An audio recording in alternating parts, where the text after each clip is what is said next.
네, 반갑습니다. 스가랴 두 번째 시간입니다. 9장 9절 말씀을 읽고 나누며 시작을 할게요. 시온의 딸이 따라 크게 기뻐할지어다.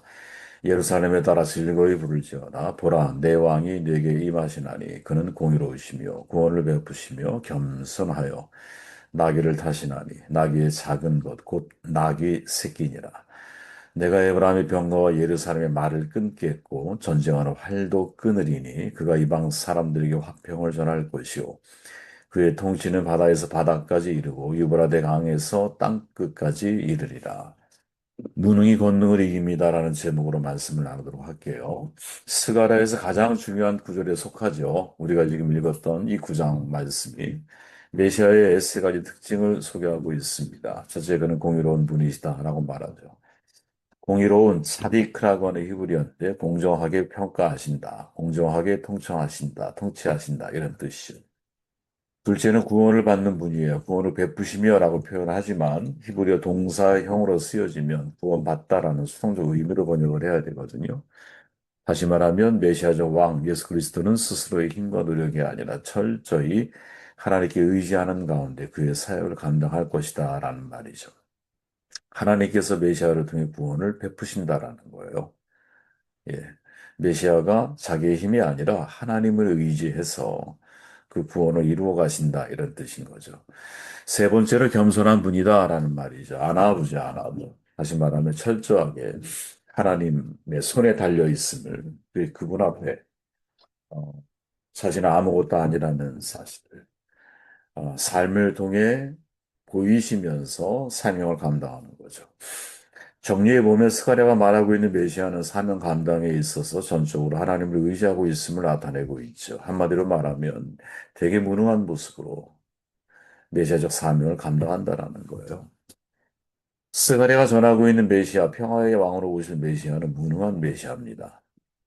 이게 신앙의 신비 아니겠어요?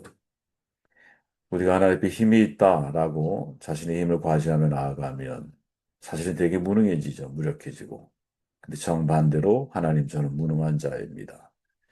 스스로 우리 자신을 작게 여길 때 그때 하나님께서 우리를 높이시는 거죠.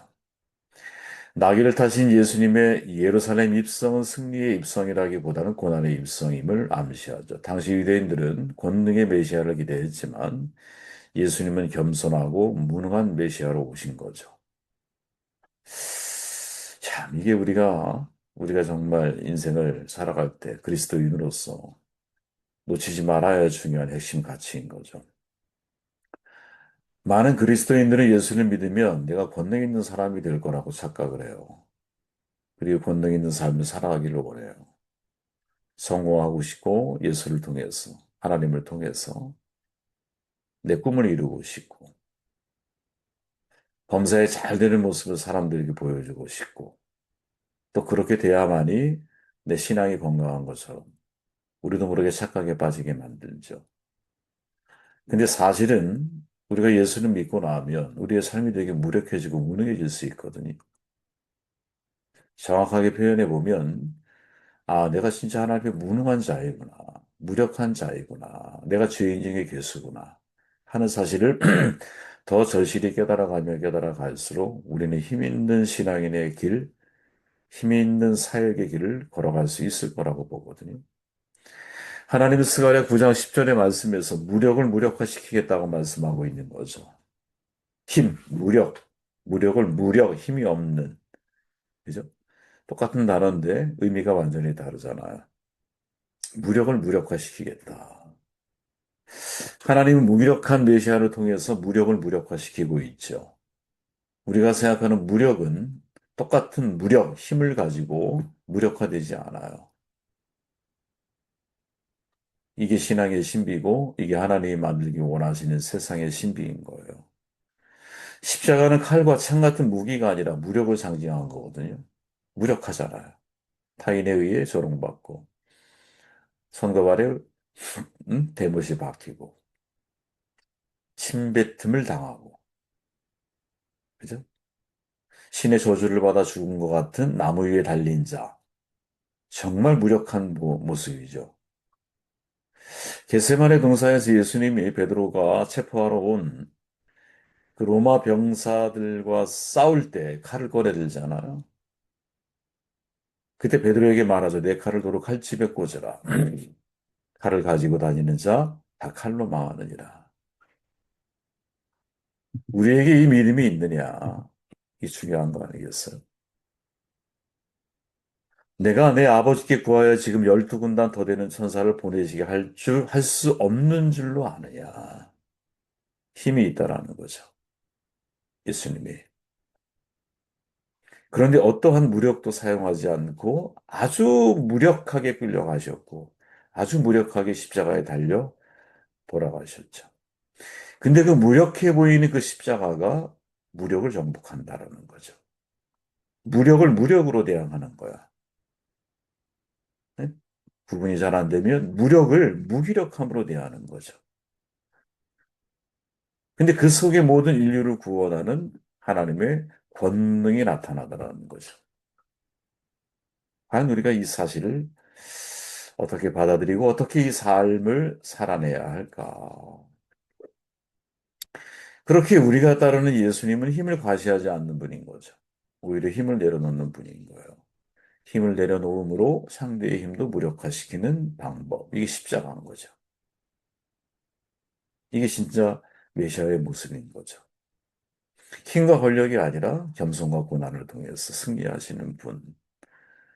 하나님 그분을 통해서 구원을 이루시고 그분을 통해서 진짜 하늘과 땅에 있는 모든 권세가 그러한 모습으로 세상 가운데 표출되어지고 있는 거죠. 그래서 톰 라이트라고 하는 신약학자이자 정말 훌륭한 분이시죠. 그분이 한 말을 귀담아들을 필요가 있는데 이렇게 말하죠. 갈릴리 사람 유다로부터 시몬 벤 코시바에 이르기까지 예수 당시 하나님의 나라를 선포했던 그 밖에 다른 인물과는 달리 예수님은 하나님의 나라의 길은 평화의 길, 사랑의 길, 십자가의 길이라고 선포했다. 원수의 무기들로 하나님의 나라의 싸움을 싸우는 것은 우리가 이미 그 하나님의 나라를 원칙적으로 상실하였다라는 것, 그리고 그 나라를 곧 상실하고 있다라는 것을 의미하는 것이었다. 세상의 방식이 아니라는 것이다. 세상은 무력을 무력으로 대. 그래서 상대를 무력화시키려고 그래. 근데 우리는 무력을 무기력으로 대하는 거죠. 그래서 내가 상대를 무력화시키는 것이 아니라 하나님께서 상대를 무력화시킬 수 있도록 하나님께 나의 모든 힘과 내가 힘을 쓰는 게 아니야.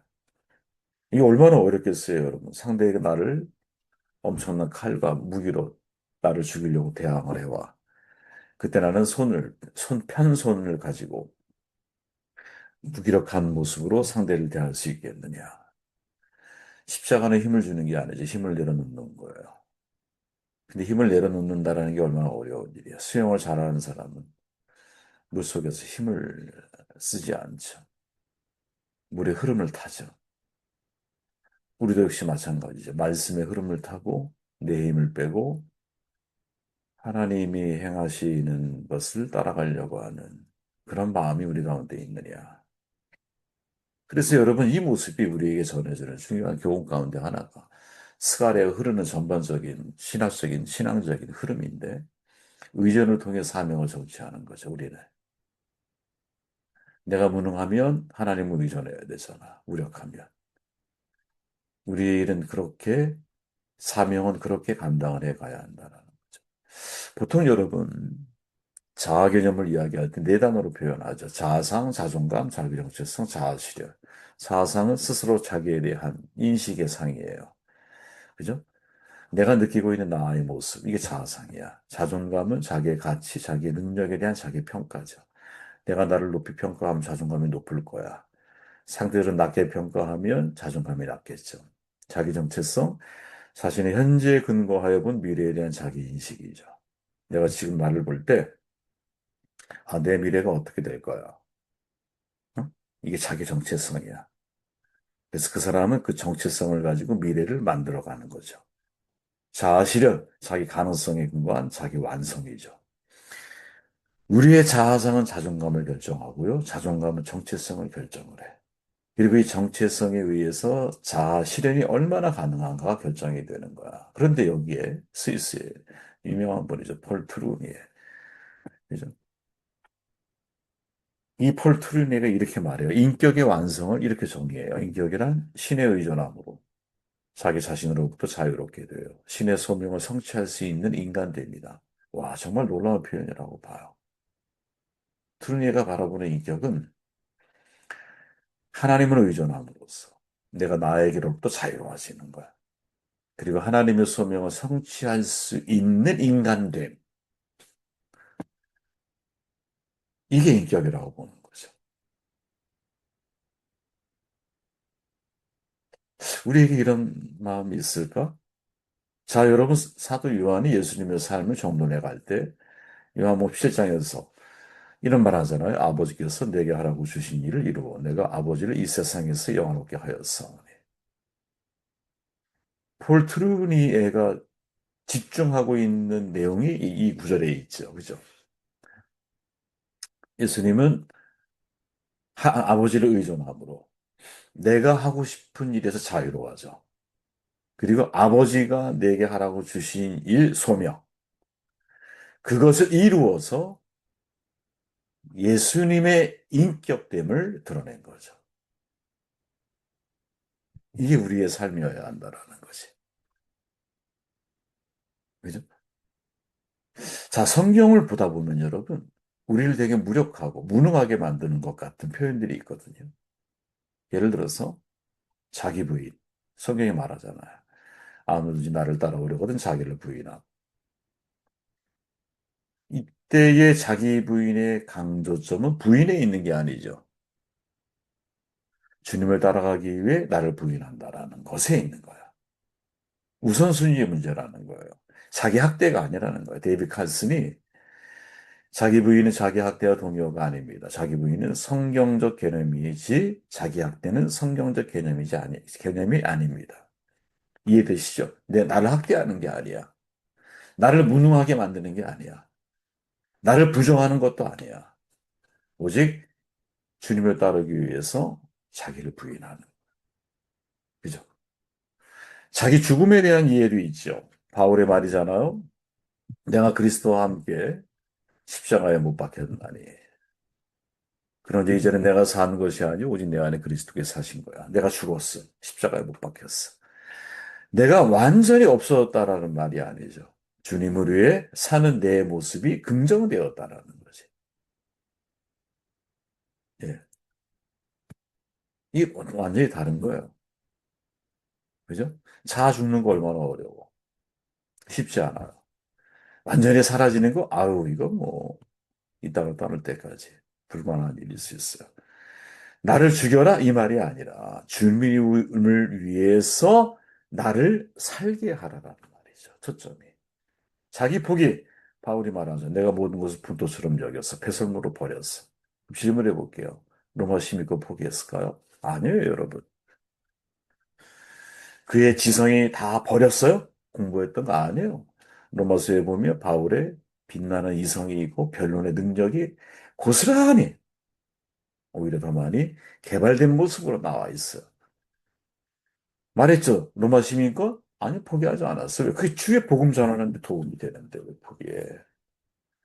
그러니까 전에는 내 욕망과 내 충족을 위해 인생을 또 내가 가지고 있는 모든 것들을 사용했다면 이제는 무엇?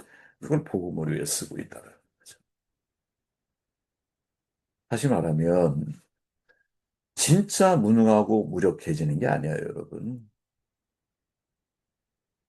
그죠?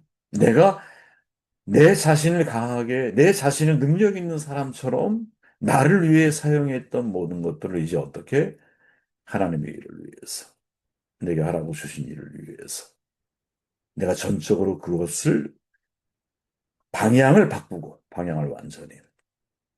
그것을 위해서 나를 부인하고, 그것을 위해서 나의 죽음을 선포하고, 그것을 위해서 나를 포기하고, 예수님의 능력이 없기 때문에 군병한테 잡힌 게 아니잖아요. 바다 위를 걸었는데, 바다 위 걸어가시면 군병이 쫓아올 수 있겠어요? 그죠? 그런데 하나님이 내게 하라고 주신 일을 성취함으로, 그죠?